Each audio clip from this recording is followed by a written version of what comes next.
ya. Oke, sudah ada yang pernah dengar Salman Al-Farisi kisahnya? Nah, Tahu namanya ya. doang nggak? Tahu namanya. Oke. Yang lain ada yang lagi yang lain? Tidak, Pak. Tahu namanya doang, Pak. Tahu namanya doang? Pernah Belum? dengar doang, Pak. Pernah dengar namanya doang, Pak. Oh, namanya doang. Ini saya nggak akan bacakan ya, karena saya sudah tahu ceritanya gitu ya. Tapi kalau misalnya mau nanti saya kasih nih ya, tinggal baca aja ya. Atau di internet juga banyak ya. Jadi yang pertama ya, kenapa sih namanya ada Al-Farisi di sini? Ada yang tahu nggak? Kenapa sih ada Al-Farisi? Al apa, Pak? Itu kan ada Salman Al-Farisi ya. Kenapa namanya ada Al-Farisinya? Ada yang tahu nggak? Apa? Oke, jadi Salman ini dia bukan dari Arab ya. Jadi bukan dari Arab. Dia jadi bukan dari Paris ya. Mentang-mentang Al-Farisi dia jadi dari Paris, bukan. Tapi Al-Farisi itu adalah seorang yang dari Persia. Ya. Tahu ya Persia ya? Tahu nggak Persia? Nah, karena itu daerah dulu ya. Jadi kalau sekarang apa ya, kalau sekarang itu Iran, Pak. Kalau sekarang Iran. Di Iran ya. Betul. Di Iran kayak gitu. Nah, ini ada guru IPS jadi tahu lah geografi ya, sejarah ya. Nah, gitu. Jadi di Persia secara sejarahnya itu mereka disebutnya Majusi ya, atau penyembah api ya. Jadi apinya disembah. Kenapa mereka menyembah api? Karena mereka di daerah Majusi itu memang ada ya yang terkenal ya, apinya nggak pernah padam ya. Saya juga kurang tahu itu nggak padamnya karena setiap hari dikasih minyak gitu atau emang di situ ada gas yang keluar. Jadi teman-teman, kalau ada gas keluar dari dalam bumi terus itu dibakar dengan api, gas bumi ya, otomatis itu apinya nggak akan padam, teman-teman. Jadi itu udah sekarang udah secara sains sudah bisa dibuktikan gitu ya. Jadi nggak lagi aneh-aneh gitu. Oh itu keajaiban dari Tuhan gitu, bukan. Itu memang keajaiban Tuhan gitu, tapi itu sudah dibuktikan dengan sains. Jadi bukan si api itu bukan Tuhan gitu ya. Jadi Majusi yang tertulis di sini, si penyembah api ini itu memang dari Persia ya. Persia, dan itu kerajaannya besar di Persia itu. Sebelum Rasulullah pada saat itu diangkat menjadi seorang rasul. Nah, si Salman ini ya, Salman ini ya, beliau ini dari kecil itu sudah disuruh untuk menyembah api sama ayahnya ya, sampai suatu ketika melihat ada gereja di situ dan ngeliat pendetanya, ngeliat ibadah mereka gitu ya. Ingat ya, waktu itu Islam belum ada, jadi rumah ibadah lah, saya anggap rumah ibadah orang Nasrani. Jadi Nasrani atau kalau kita kenal sekarang itu Kristen Katolik, Kristen Protestan itu Nasrani ya. Itu dulunya agama yang benar. Kitabnya juga bahkan diakui oleh Islam. Kitab apa? Kitabnya ada yang tahu kitab apa? Yo, Injil. Diakui. Kitab Injil diakui. Sama seperti halnya seperti Yahudi. Kitabnya kitab apa? Yahudi kitabnya kitab apa? Nggak tahu, Pak. Kitab Taurat ya. Taurat, Injil itu diakui. Kitab yang diakui yang memang diturunkan oleh Allah. Jadi Injil, Taurat diturunkan oleh Allah. Tapi kenapa sekarang ini Nasrani atau Kristen itu dianggap bukan agama yang benar? Karena Injilnya itu udah diedit ya. Diedit, ditambah-tambahin. Ya, ditambah-tambahin. Jadi makanya Injil yang sekarang ini sudah tidak murni lagi ya. Terus Taurat juga sama. Bahkan kalau Taurat banyak yang dihilang-hilangkan, yang benar malah dihilangkan. Kalau Injil dia menambah-nambahin. Makanya banyak tuh, padahal Injil itu sedikit ya, isinya sedikit. Ya. Jadi pada saat Salman ini melihat ibadah orang-orang Nasrani, dia melihat itu kayaknya enak tuh ibadah seperti itu gitu, kayak bener gitu. Karena saya tidak percaya kalau menyembah api. Jadi sejak awal Salman Al Farisi ini nggak terlalu senang menyembah api. Kenapa sih api disembah-sembah gitu? Makanya dia senang kalau misalkan ada ibadahnya orang Nasrani pada saat itu. Ya, saat itu sampai akhirnya dia belajar terus sampai sama ayahnya, kamu mau mengikuti agama kita ya, agama Majusi yang menyembah api atau agama mereka? Akhirnya Salman Al Farisi ini mau menyembah agama orang Nasrani gitu ya, mengikuti agama Nasrani karena hati dia yang melihat, oh ternyata Nasrani itu bagus pada saat itu ya, karena Islam belum ada.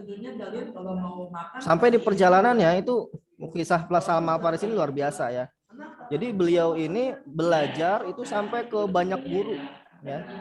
Jadi suatu ketika dia belajar sama pendeta, tapi dia tahu bahwa pendeta itu nggak benar, jahat gitu ya, suka ngumpulin duit dan suka ngambil duitnya itu untuk diri sendiri, bukan untuk dibagikan ke orang lain, kayak gitu. Itu yang terjadi sampai akhirnya dia laporkan ke masyarakat, hai masyarakat, pendeta ini bukan pendeta yang baik, dia pendeta yang jahat. Waktu itu pendetanya udah meninggal ya, kayak gitu. Lalu masyarakat nggak percaya, oh benar, masa sih iya? Akhirnya dibuktikan di rumahnya banyak harta gitu ya, harta-harta yang ditimbun di rumahnya. Akhirnya diangkatlah pendeta baru, dan pendeta baru ini yang benar ya, yang sesuai dengan syariat Allah. Jadi ingat, Nasrani dulu juga menyembah Allah. Jangan salah ya, Nasrani dulu juga menyembah Allah ya. Tapi sekarang inilah yang mulai tadi ya berubah ya. Akhirnya mereka menyembah selain Allah gitu ya. Kayak gitu. Lalu si pendeta ini meninggal ya, sebelum meninggal mewasiatkan pada Salman, wahai Salman, susah sekali mencari pendeta yang sesuai dengan ajaran yang saya ikuti, yang benar gitu ya, ajaran yang benar. Jadi Nasrani itu dulu pun dari awal udah ada yang benar dan salah ya, kayak gitu. Akhirnya si pendeta yang sudah meninggal ini mengatakan, cobalah cari sahabatku yang juga sama ya, benar dalam beragama gitu ya, tempatnya di sini. Akhirnya Salman ke sana ya, bahkan sempat jadi budak, dijadiin budak, ketemu sama pendetanya, belajar pendetanya sampai berkali-kali tuh ketemu pendeta ini, terus meninggal, dikasih tahu nih pendeta yang ini yang benar, sampai beberapa pendeta dia ikuti gitu ya. Ya, sampai akhirnya si pendeta terakhir mengatakan, wahai Salman, sekarang nggak ada lagi ya sahabatku yang seagamaku, sekeyakinanku, yang benar lagi. Sekarang pendeta-pendeta sudah memiliki ajaran-ajaran yang salah. Tapi saya mendengar akan ada nabi ya, yang diutus, yang dikisahkan sama pendeta ini bahwa dia hidup ya atau tinggal di tempat tumbuhnya pohon-pohon kurma, banyak pohon kurma. Itu yang pertama. Lalu ya, nabi yang akan lahir ini, yang akan diangkat menjadi rasul ini gitu ya, yang akan membuat suatu perubahan ini gitu ya, dia tidak menerima sedekah, tapi dia akan menerima hadiah. Nah, yang ketiga, dia memiliki tanda di punggungnya ya, ada tanda ya, tanda seperti cincin di punggungnya. Jadi ada 3. Yang pertama, daerahnya adalah daerah yang banyak pohon kurmanya. Yang kedua, ya kalau dikasih sedekah nggak mau, kalau dikasih hadiah mau. Yang ketiga, ada tanda di punggungnya. Akhirnya Salman mencarilah ya, mencari sampai akhirnya dia jadi budak ya, terus jadi budak sama orang-orang Yahudi. Dan orang Yahudi itu akhirnya menghadiahkan ya ke orang Yahudi lain yang ternyata ada di Madinah. Jadi di Madinah itu ada orang Yahudinya. Ya, zaman Rasulullah itu Yahudi itu ada di Madinah itu ada orang Yahudi di zaman Rasulullah ya. Kayak gitu. Sampai di Madinah barulah Salman berpikir, wah bener nih ternyata ada tempat di mana isinya kurma semua, pohon kurma semua. Dan itu ada Madinah. Mungkin inilah tempat yang dimaksud oleh pendeta saya waktu itu. Ya. Akhirnya sudah bertemu nih sama apa? Tunggu bentar ya. Sama apa Madinah gitu yang banyak pohon kurmanya gitu ya. Lalu datanglah ya waktu itu hijrahnya Rasulullah dari Mekah ke Madinah. Kisahnya tahu ya? Kisah hijrah dari Mekah ke Madinah tahu ya? Tahu nggak? Hijrahnya Rasulullah dari Mekah ke Madinah. Jadi pada saat Rasulullah datang dari Mekah ke Madinah, ya, itu disambut sama orang Madinah. Disambut, ya. Kalian mungkin sering dengar, ya. Sambutan seperti ini. Tala'al badru alaina. Pernah dengar nggak? Itu sambutan dari orang Madinah pada Rasulullah pada saat itu. Jadi jelas ya kalau musik itu nggak haram ya. Ya. Jadi musik itu nggak haram. Sahabat-sahabat Rasulullah nggak ada yang mengharamkan musik. Yang haram adalah musik yang melenakan, atau yang meniadakan Allah, atau musik sambil kenapa? Melenakan itu Melenakan itu contohnya musik yang membuat kita itu kayak apa sih namanya, merasa bahwa kita ini ya hidup ya apa, gimana ya melenakan itu ya. Jadi musik-musik yang membuat kita itu jadi jauh dengan Allah itu gitu. Jadi joget-joget gitu ya. Kayak gitu. Terus apa namanya, makanya musik-musik yang dibolehkan sama Islam itu musik-musik penyemangat ya, musik-musik penyemangat, musik-musik tentang keesaan Allah, musik-musik mengajak kebaikan itu boleh ya. Jadi kalau misalnya musik-musik yang melenakan tadi sambil joget-joget, sambil apa bahkan naudzubillah gitu, sambil minum-minum, sambil mabuk-mabukan gitu ya, kayak gitu apa itu jelas ya. Jadi apa musik pada saat itu yang disampaikan oleh orang Madinah kepada Rasulullah, Tola'al badru alaina, itu kan musik keceriaan ya, menggambarkan bahwa Rasulullah itu sebagai cahaya pada saat itu. Ya, kalau kalian cari di internet tuh arti sholawat itu kan sholawat ya. Jadi Tola'al badru itu sholawat sebenarnya ya, sholawat pada Rasul gitu ya, dalam bentuk nyanyian, di musik ya, dalam bentuk syair. Kalau bahasa dulu kan syair. Jadi syair itu musik ya, kayak gitu. Jadi dinyanyikan. Dan karena ramainya seperti itu, Salman Al Farisi bingung lah. Ini orang Madinah kenapa nih rame-rame gitu kan? Ya. Karena dia suka disuruh naik ke atas pohon kurma ya. Dia naik ke atas pohon kurma.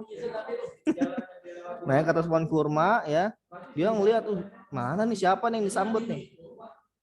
Ini bener gak nih? Kan tempatnya udah bener tuh, banyak pohon kurmanya. Pertama, yang kedua, ini bener gak Nabi nih? Akhirnya setelah datang tuh Rasulullah, ya, dia datang pada Rasulullah, ya, dia bawa kurma atau apa ya? Saya lupa ya. Bawa kurma lah pokoknya. Kayaknya kan di daerah itu kurma ya, bukan anggur ya. Kalau anggur kisah yang lain. Jadi bawa kurma diberikan pada Rasulullah. Wahai waktu itu dia belum bilang Rasul ya. Wahai Tuan, ya, saya sedekahkan kurmaku ini untukmu. Setelah dikasih, Rasulullah makan nggak? Rasulullah makan nggak kurmanya? Enggak. Kenapa nggak makan? Enggak dimakan. Disedekahin. Karena itu sedekah. Rasulullah tidak makan sedekah, ya. Tidak dimakan tuh, yang lain sahabat pada makan, dimakan-makanin tuh kurma dari Salman Al Farisi. Akhirnya Salman Al Farisi, kayaknya bener nih. Coba diuji lagi deh. Besokannya Salman Al Farisi datang lagi, wahai Tuan, ini kurma hadiah dari saya. Setelah bilang hadiah, kurmanya dimakan nggak sama Rasulullah? Makan. Kurmanya dimakan. makan Pak. Wah, kata Salman Al Farisi, ini bener nih, ya Nabi ini bener nih, ya. Tapi ada satu lagi, apa satu lagi ciri-cirinya? Ada yang tahu? Tadi ada 3 ciri-cirinya. Yang pertama kan di tempatnya banyak pohon kurma. Yang kedua dikasih sedekah nggak mau, kasih hadiah mau. Yang ketiga apa? Di punggungnya ada apa ya? Ada tanda ya di punggungnya. Ada, Ada tanda di punggungnya. Jadi sebenarnya dia kayak benjolan ya, kayak apa ya? Tapi besar ya, nggak kecil, tapi besar.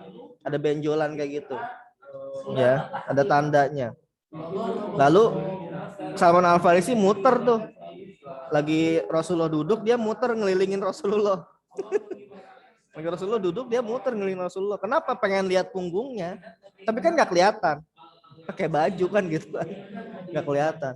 Terus akhirnya Rasulullah memanggil Salman Al Farisi. Wahai Salman, kemarilah.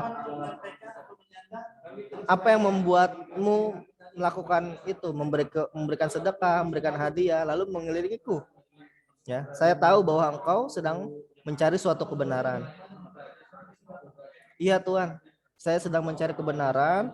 Saya dulu belajar, diceritakan tuh kisahnya ya. Pendeta-pendeta ya dari ayahnya Majusi sampai pendeta, akhirnya ceritakan bahwa engkau adalah nabi yang diutus ya untuk kemerdekaan, untuk kehidupan selanjutnya untukku gitu. Ya benar, aku adalah seorang nabi, aku adalah seorang rasul yang diutus untuk umat Islam. Akhirnya Salman Al Farisi itu pun bisa masuk Islam gitu ya. Jadi luar biasa ya Salman Al Farisi ya. Kisahnya yang mencari hidayah dari yang awalnya menyembah api ya, ikut sama pendeta Nasrani yang baik ya, dia tahu yang baik yang mana, sampai akhirnya diarahkan sampai ke Islam. Itu Salman Al Farisi ya. Itu luar biasanya Salman Al Farisi. Oke, itu ya kisahnya ya. Salman, sebenarnya banyak kisah Salman Al Farisi yang luar biasa, tapi itu aja dulu ya. Bagaimana hebatnya. Jadi belajar itu teman-teman nggak harus ke satu orang, nggak harus sama Pak Andre aja, nggak harus sama Pak Dery aja ya, ke semua orang. Bahkan saya juga belajar sama kalian ya. Jadi kisahnya contohnya Imam Syafi'i itu kan gurunya kan Imam Malik ya, gurunya Imam Malik ya, gurunya Imam Malik. Tapi lebih terkenal Imam Syafi'i ya, lebih terkenal Imam Syafi'i dibandingkan Imam Malik. Bahkan di Indonesia sendiri itu mazhabnya lebih banyak mazhab Syafi'i daripada mazhab Maliki ya, kayak gitu. Oke, silakan saya cukupkan ya untuk materinya. Silakan saya kembalikan ke MC, dan kalau misalkan ada yang ditanya silakan diskusi ya. Assalamualaikum warahmatullahi wabarakatuh.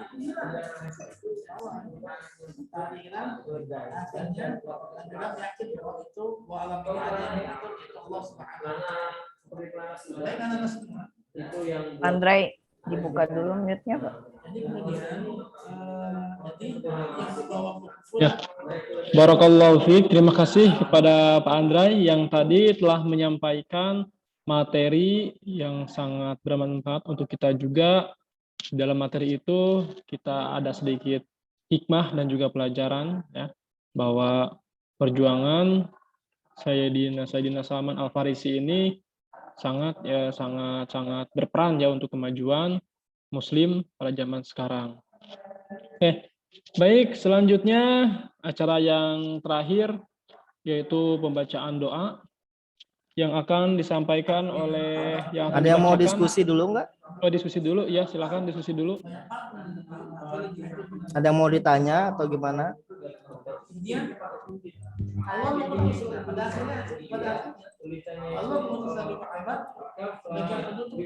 Nggak ada. Kalau nggak ada saya nanya lagi nih. Kalau nggak ada yang nanya saya yang nanya ya.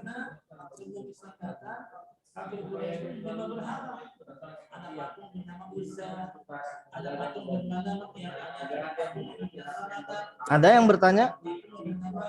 Silahkan, mungkin ada yang mau bertanya tadi mengenai materi. Iya. Enggak, Pak. Nggak ada. Nggak ada. Nah, harusnya nih Tadi kita dari diskusi nih materi ya. ya. Oke, berarti saya yang nanya ya. Saya yang nanya ya. Oke, kalau saya yang tanya nih ya. Apa ya pertanyaannya?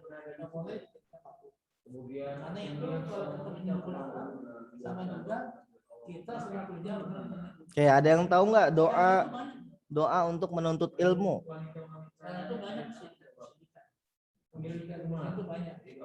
Kalau nggak ada yang ini saya tunjuk nih. Saya Pak, Hah? saya Pak. Coba apa? Sakit? Doa. Nah, jadi Pak, saya hadis tahunya Pak. Hah? Saya hadis. Ya nggak apa-apa. Yang penting doa itu kan. Yang penting dia untuk menuntut ilmu ya. Doa ya, doa menuntut ilmu ya. Ya Pak. Boleh, Rangga boleh. Oh ya Allah, salah. Salah itu, Mbak. Kalian kan menuntut ilmu setiap hari kan, belajar kan? Ya Pak, tahu Pak saya Pak. Allah Coba, Pak. ngomong, Pak. Rafif, coba Rafif. Raditu billahi robba wa bil islami dina wa bi Muhammadin nabiyya wa rasulullah. Udah? Itu Pak. Oke, coba yang lain. Saya paling juga sama Pak kayak si Rafif. Saya Pak. Boleh, silakan. Mana? Reno. Raditu billahi rabba wa bil islami dina wa bi Muhammadin nabiyya wa rasulullah. Saya itu juga diajarin artinya tuh Pak waktu SD. Artinya apa itu? Dulu di SD ya Allah apa ya? Aduh Pak lupa Pak. Mana ada lagi yang lain? Coba boleh Pak. Pak, saya Rangga dah. Silakan, siapa? Rangga apa Sakib? Oh gini Pak artinya. Ya Allah tambahkanlah ilmuku dan pertingkatkanlah kecerdasanku gitu Pak. Oke, yang lain, coba yang lain. Ya, Pak. Mana sih? Siapa sih yang ngomong? Rangga. Ya, Pak. Dari Ayo Rangga, tadi. siapa? Ayo, silakan. Ya, Pak. Allahumma la sahla illa man ja'altahu sahla wa anta taj'alul hasna idza syi'ta sahla rabbi zidni warzuqni fahma. Apa, Pak? Oke, ya.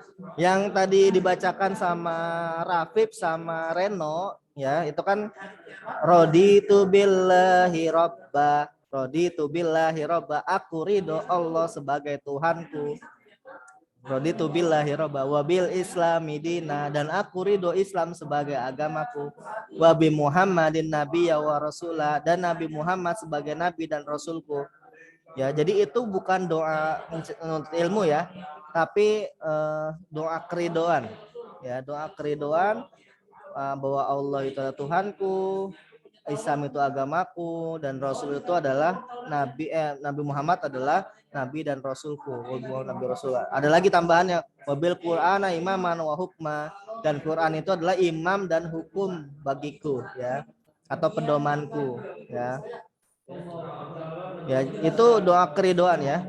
Tapi yang biasanya doa menuntut ilmu seharusnya yang tadi Rangga itu dia kepanjangan, biasanya yang kita baca Robbi zidni ilman ya, warzuqni fahman ya, birahmatika ya arhamar rahimin ya. Itu kan standar ya, doanya sering dibaca dari SD kan. Robbi zidni ilman, artinya apa itu? Robbi zidni ilman. Robbi ya Tuhanku. Zidni apa zidni? Ilman itu ilmu. Ya artinya tadi yang dibacakan sama Reno tuh. Ya Allah tambahkanlah ilmuku dan Nah, pertingkatkanlah kecerdasanku. ya Allah tambahkanlah ilmuku, Rabbi jitilman, warzuqni fahman, dan tambahkanlah, kalau bahasa Kecerdasan. fahman itu bukan kecerdasan ya, tapi kefahaman, mengerti Kefahaman. gitu. Ya, tapi kalau dibilang cerdas nggak apa-apa lah. Rabbi zidni ilman warzuqni fahman, ya tambahkanlah kefahamanku atau kecerdasanku ya. Tapi Oke, Pak, yang gitu ya. Allahumma la sahla itu artinya apa Pak? Siapa tuh yang ngomong? Rafif. Allahumma La sahla illa ma ja'altahu sahla wa anta taj'alul hasna idza syi'ta sahla. Nah, coba aja itu cari di internet. Ya. Kalau saya biasanya ada tuh doanya di dalam Al-Qur'an ya. Dalam Al-Qur'an surat Al-Baqarah kayaknya deh. Al-Baqarah 183. Coba ya saya cek ya. Bener ada nggak ya? Apa? Rabbana agak lupa tuh doanya. Quran coba ya. Oke, coba saya buka Quran. Jadi Quran sekarang lewat online aja ya. Terus Al-Baqarah the cow ya, sapi ya. Ayat 183, jauh juga ya.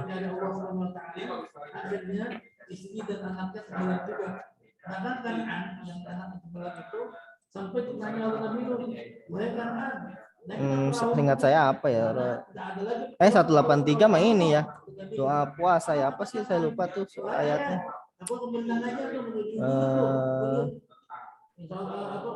Alam tanah innaka anta alimul hakim. Ada tuh doanya tuh ya. Itu di Al-Qur'an di Al-Baqarah ya. Nantilah ya kapan-kapan lah ya.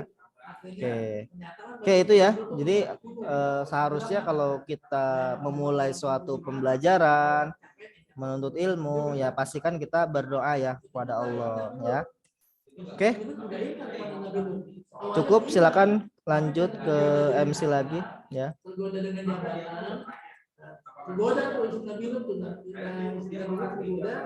Oleh kaumnya, karena kan kaumnya ketika Nabi itu kaum yang Sodom. Ada unmute Pak, masih di mute. Unmute Pak.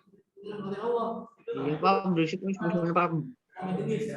Terima kasih kepada Pak Andra yang telah menyampaikan pengalaman dan juga ilmunya kepada kita.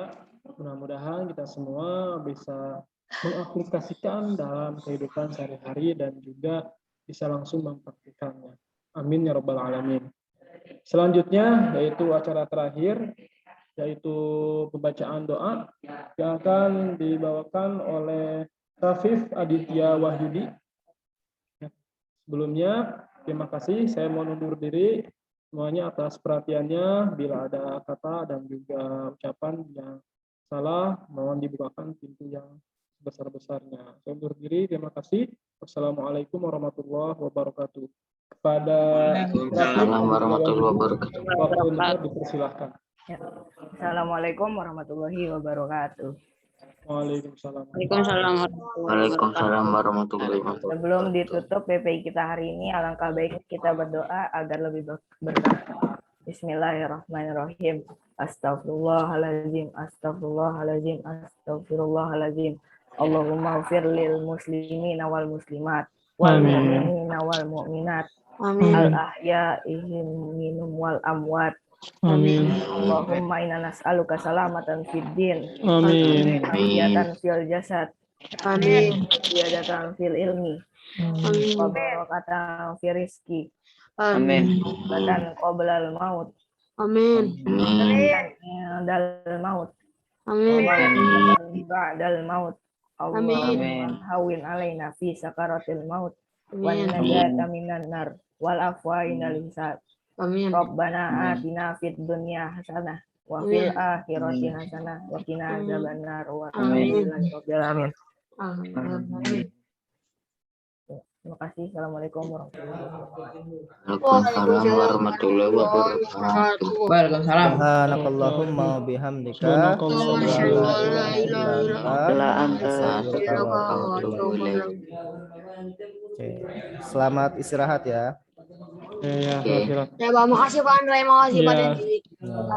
Oke, Terima kasih. selanjutnya Terima kasih saya Pak mau Andra. menyampaikan untuk Jumat Ada. depan. Ya, bila Jumat depan mungkin kalau ada penilaian harian kita lewati, tapi kalau untuk Jumat depan persiapan saya akan menunjuk ya untuk petugas minggu depan ya 4 orang, mulai dari tilawah, terus pembacaan materi, lalu yang membacakan doa akhir dan juga ceramahnya ya. Jadi ada